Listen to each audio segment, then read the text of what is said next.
അസ്സലാമു അലൈക്കും വറഹ്മത്തുള്ളാഹി വബറകാത്ത്. ഞാൻ ഔലിയ മുഹമ്മദ് ഷെരീഫ് മണാർക്കാട്.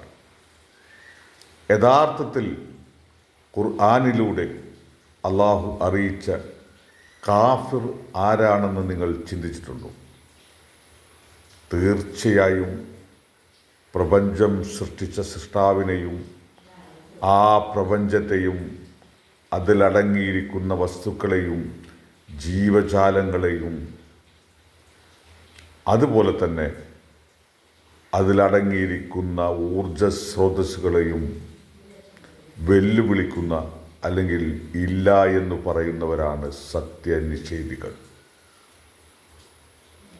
അതേപോലെ തന്നെ പ്രപഞ്ചത്തിലെ അക്രമികളായ മൃഗങ്ങളാവട്ടെ മനുഷ്യരാവട്ടെ അവരെയും കാഫിർ എന്നാണ് പറയുന്നത്. അക്രമി അഥവാ ക്രിമിനൽ അഥവാ കാഫിർ.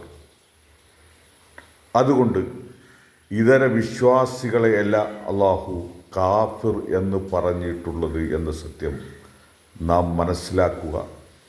അക്രമികളെ അഥവാ കാഫിറിനെ നാം അകറ്റി നിർത്തുക തന്നെ വേണം. ഇൻഷാ അല്ലാഹ്.